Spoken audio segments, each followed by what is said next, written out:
మిత్రులారా నమస్తే.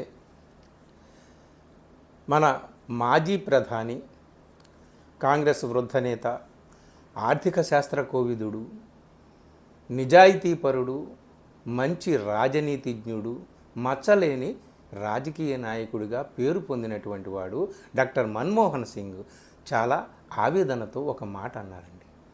ఈ దేశంలో ఇంతవరకు చాలామంది ప్రధాని పదవిని అలంకరించారు, కానీ ఏనాడు ఎవరు కూడా ఆ పదవికి కానీ ఆ హోదాకి కానీ తగని రీతిలో, ఆ పదవికి ఆ హోదాకి మచ్చ తెచ్చే రీతిలో, లేదా ఆ పదవికి ఆ హోదాకి భంగం చేకూర్చేటటువంటి రీతిలో ఎవరు ఏనాడు మాట్లాడలేదు, ఎలాంటి పని చేయలేదు.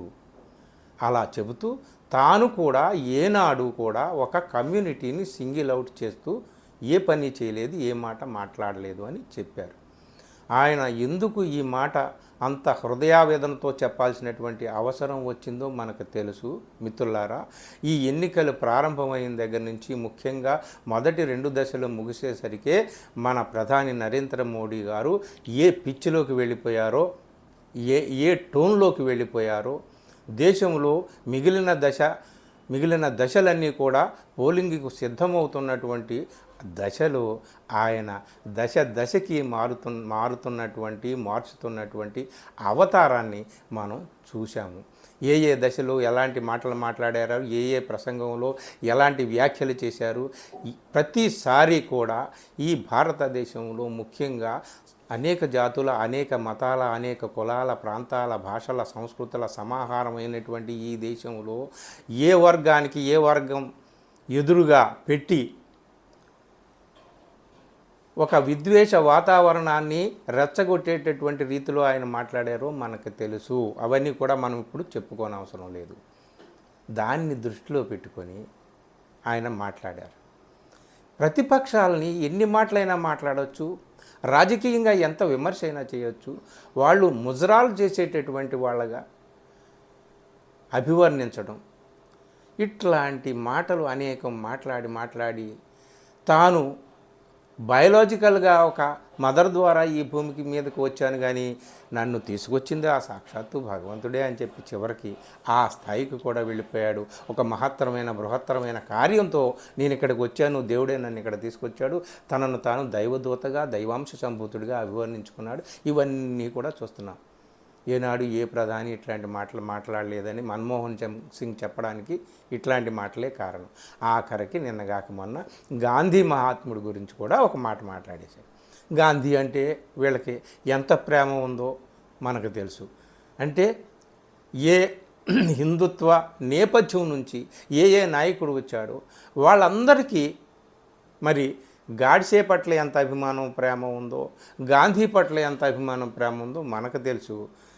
ఆల్ ఆఫ్ ఎ సడన్ ఈయన ఇప్పుడు వచ్చి 1982లో గాంధీ సినిమా వచ్చిన తర్వాతే ప్రపంచానికి గాంధీ గారి గురించి తెలిసిందని అంటాడు. నిజంగా ఇది అజ్ఞానం అనుకుందామా, లేదా చరిత్ర తెలియక మాట్లాడుతున్నాడు ఈయన అనుకుందామా, లేదా ఆయనకి కొన్ని చరిత్ర పుస్తకాలు తీసుకొచ్చి, లేదా కొన్ని సినిమాలు తీసుకొచ్చి ఇద్దామా? ఒబామా ఈ ఇండియాకు వచ్చినప్పుడు మార్టిన్ లూథర్ కింగ్ గురించి మాట్లాడుతూ ఏం చెప్పాడో, అలాగే నెల్సన్ మండేలా గురించి విషయం, గాంధీ గురించి నెల్సన్ మండేలా ఏమన్నాడో, గాంధీ గురించి ఐన్స్టైన్ ఏమన్నాడో, వాళ్ళందరూ ఎప్పుడు అన్నారు ఏమిటి, ఈ విషయాలన్నీ కూడా ఒకసారి పుస్తకాల్లో రాసి ఆయన ముందు పెట్టి చదువుకొని ఆయన అని చెప్పి కాస్త బుద్ధిగా చదువుకో అని చెప్పి ఆయన దగ్గర పెట్టి చేయాలా?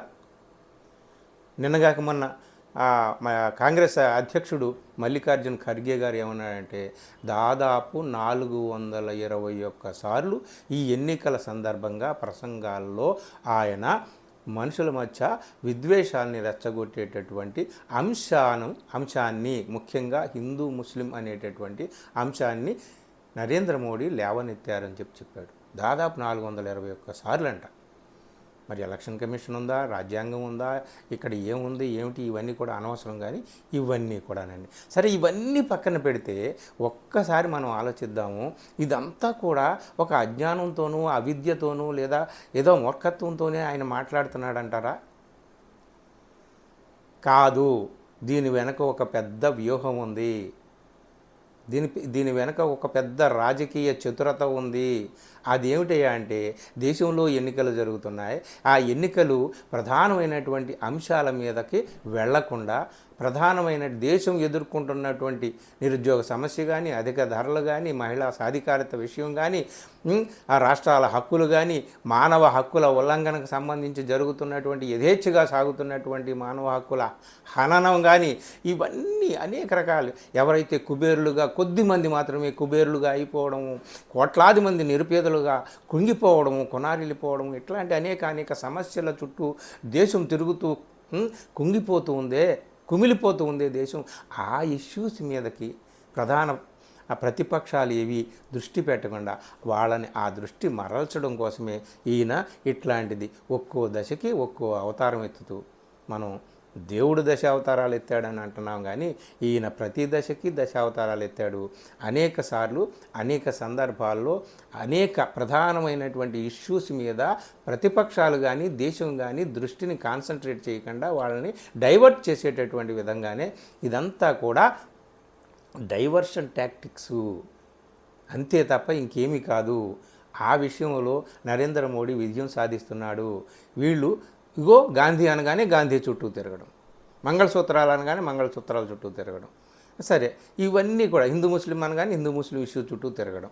సో ఇట్లాగా అందరి దృష్టిని దాని మీదకి డైవర్ట్ చేసేటటువంటి వ్యూహంతోనే ప్రధాని ఇట్లా మాట్లాడుతున్నాడు అనేటటువంటి వాదన ఇప్పుడు అందరూ చాలామంది చేస్తున్నారు. నిజమేనేమో అని కూడా అనిపిస్తుంది అనమాట. కానీ ఫైనల్గా నేను చెప్పేది ఏమిటంటే, ఎంతగా దేశాన్ని డైవర్ట్ చేయడానికి ఆయన వ్యూహాత్మకంగా వ్యవహరించినా అవన్నీ కూడా ఈ ఎన్నికల్లో మాత్రం సెల్ఫ్ గోల్స్గా మారిపోయి అవి ఆయన వదిలిన ప్రతి బాణము ఆయనకే తిరిగి వచ్చి తగులుతూ ఉందేమో, తగిలిందేమో. ఇది ఎన్నికల సమయం. అసలే ప్రజలు ఇంతకుముందులాగా తాను ఉన్నంత అజ్ఞానంలో అవిద్యలో ప్రజలు లేరు, అంత మూర్ఖత్వంలో లేరు.